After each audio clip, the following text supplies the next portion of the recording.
Olá, meus amigos. Eu quero iniciar esse vídeo te dando um recado. Dando um recado para você que gosta da tua igreja, que se sente bem lá. Eu não tenho absolutamente nada contra você. Eu já falei para você várias vezes aqui em outros vídeos que o meu marido, ele é membro fiel da igreja Mormon. E a gente se dá muito bem. Mas a gente só se dá muito bem porque existe uma coisa entre nós chamada respeito. Além disso, existe tolerância, existe amor incondicional, existe maturidade. Eu considero uma imaturidade, um nível de imaturidade inacreditável.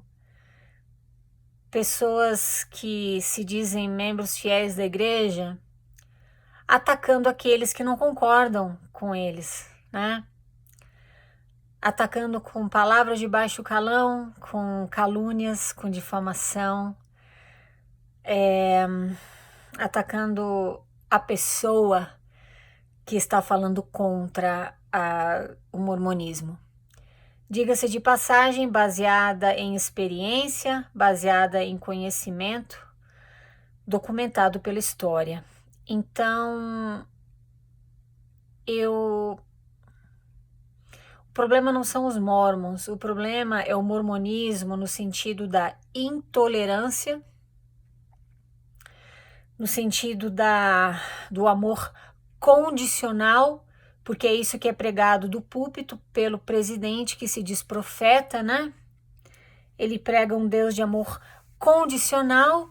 Eu achei interessante ele citar o dízimo, né? Como exemplo disso, dizendo que aqueles que não pagam o dízimo não têm promessa nenhuma. Já falei sobre isso em um outro vídeo e deixei na descrição o link para você conferir o discurso do presidente Nelson. Então, assim, você que se sente bem lá, procura desenvolver tolerância, porque isso não é ensinado na igreja. Presta atenção, não é ensinado. Você não é ensinado a tolerar. Você não é ensinado a aceitar. Você é ensinado a impor a tua crença. A começar, lógico, dentro da tua própria casa, né? Então, o teu filho não tem espaço para viver uma identidade própria. Tatuagem nem pensar, piercing nem pensar, 2 brincos na orelha, não. Namorar, casar fora da igreja, não. Dizer não para um chamado missionário, não. Você precisa dizer sim. Você tá vendo como é tudo imposto? Tá. Então, eu quero dizer para você que eu não tenho nada contra você. O que eu tenho contra eu sou contra a tua intolerância, eu sou contra a tua falta de maturidade em respeitar a opinião alheia sem ofender as pessoas, né? Eu vou ser contra isso sempre. Eu sou contra a tua falta de tolerância com os teus familiares, por eles não partilharem da mesma crença que você, ou por terem deixado de partilhar da mesma crença que um dia partilharam. Este canal é meu, fui eu que criei. Ele não é monetizado, eu tenho todo o direito de fazer o que eu quiser neste canal, inclusive te bloquear. Te bloquear para que você não tenha mais acesso ao meu canal, pelo menos em termos de comentários. Eu vou colocar uma fita na tua boca, porque se você não tem respeito por mim, você não tem espaço no meu canal. Você também que gosta de falar inglês, você pode falar inglês com quem você quiser, neste canal não. Porque as informações mais importantes sobre a verdadeira história de Igreja de Jesus Cristo dos Santos dos Últimos Dias e o verdadeiro caráter do fundador dela, essas informações estão em inglês. E foi por isso que eu comecei este canal. Se for para eu falar inglês aqui, acabou como é que fala? O sentido. Você que entende a minha língua, seja você da nacionalidade que for, faz uma gentileza, seja gentil, seja educado e fala comigo aqui em português para que todas as pessoas entendam o que você está dizendo. E como eu disse, se os teus comentários forem preconceituosos, ofensivos, eu vou te bloquear. É melhor do que eu deixar ali e acabar te processando por danos morais. Cuidado, tá? Eu tenho falado isso e eu realmente não quero chegar lá, só se essa for a minha última opção. Eu quero contar para você a história hoje de um amigo que mandou para nós, tá? Eu quero que você preste atenção porque tem uns detalhes aqui muito interessantes na história dele, tá? Não me recordo o ano exatamente, mas quando a capela que frequento sofreu uma onda de arrombamentos, na época eu servia como conselheiro do bispo. Começamos a acionar o departamento de manutenção da igreja, que nada fazia. Até que perdemos a paciência e explodimos com a manutenção, chamando-os de irresponsáveis e negligentes, tá? Presta atenção. Isso gerou um tremendo mal-estar com o presidente da estaca, que na época era funcionário do templo. O mesmo exigiu que nós três, o bispo e ambos conselheiros, pedissem desculpas de maneira formal e pública ao funcionário da igreja. Olha como funcionam as coisas.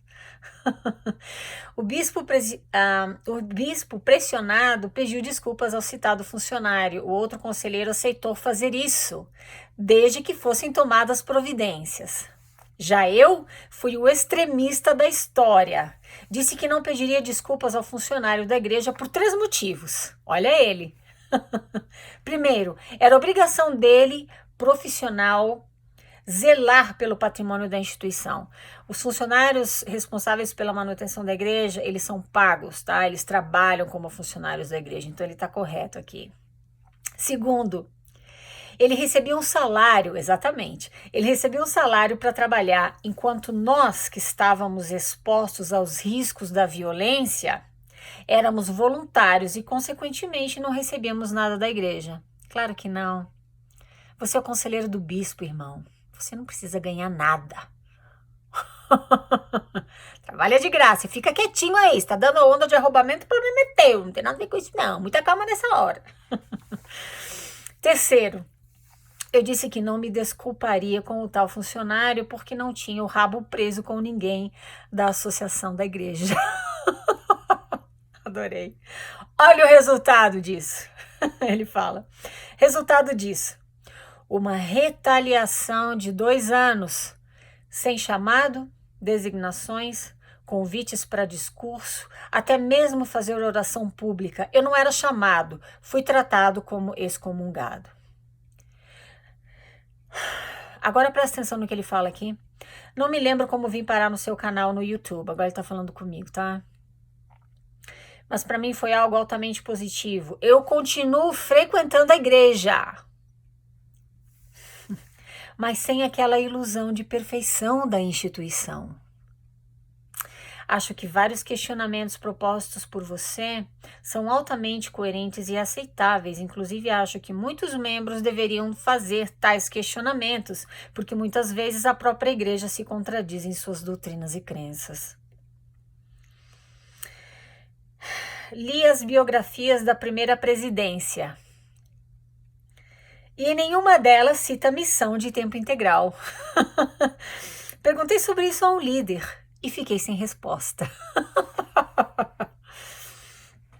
Querido, na igreja você não questiona, na igreja você não se manifesta, na igreja você não se levanta contra a autoridade, na igreja você baixa a cabeça e diz sim. Isso não é só no templo. Não, isso é na tua ala, isso é em todos os níveis que você serve, você abaixa a cabeça e diz sim. Aquele que está acima de você em autoridade, você obedece.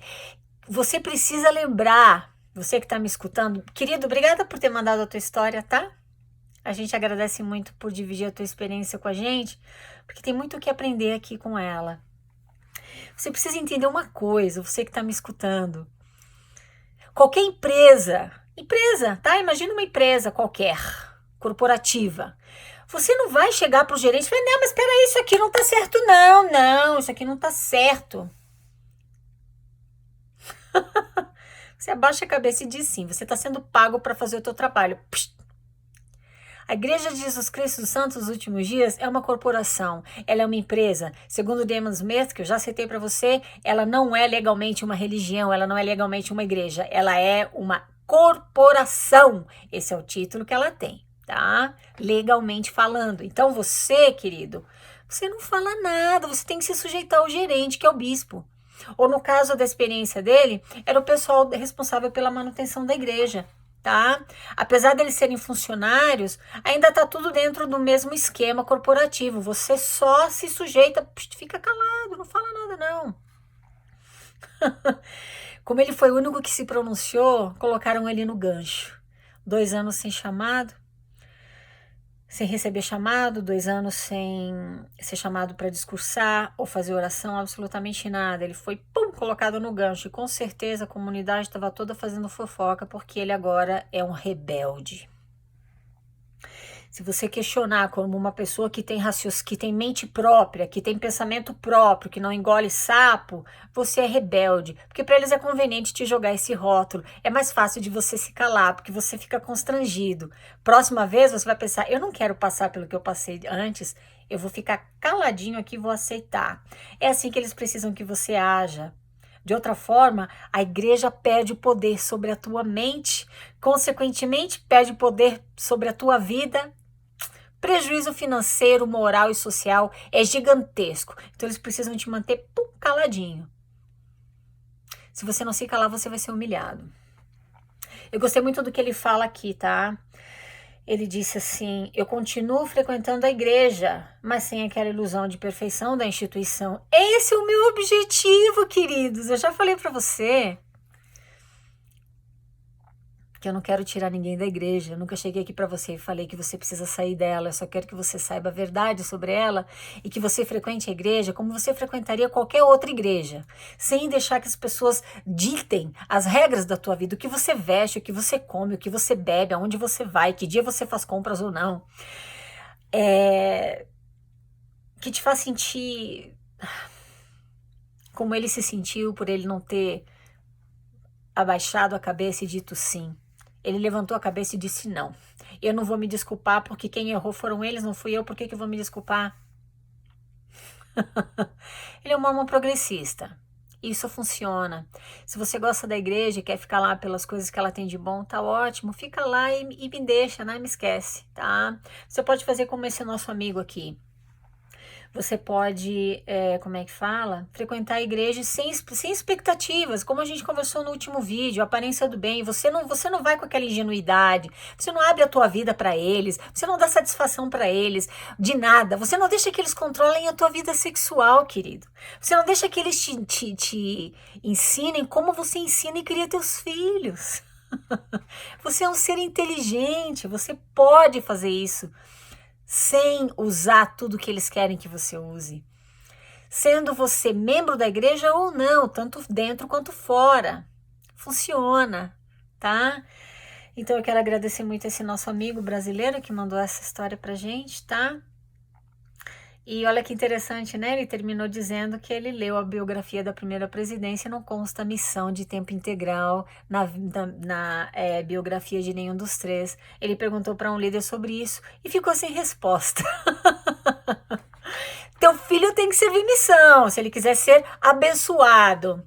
Mas os 3 membros da primeira presidência, que comem muito bem, que viajam em aviões de primeira classe, que não passam por 1/3 das dificuldades que você passa no nosso país, eles não precisaram servir missão e foram muito mais abençoados do que você que serviu uma. Vale a pena colocar na balança. Vale a pena aprender a ler. E quando você chegar com a tua cota de algodão, você lê a balança e entender exatamente quanto o dono da fazenda te deve e não vice-versa. Já falamos sobre isso. Vamos respeitar uns aos outros? Vamos respeitar as diferenças? Vamos tolerar? Vamos aplicar aquilo que a gente aprende, né? Eu me tornei um ser humano tão melhor depois que eu saí da igreja, mas essa sou eu, né? E com milhares de pessoas como eu têm tido a mesma experiência. Você que quer ficar lá dentro, espalhe amor, tolerância, respeito pela diversidade. E não o contrário, né? Isso é tão feio. Tá bom? Muito obrigada por me escutar, meus queridos. Falamos na próxima. Tchau, tchau.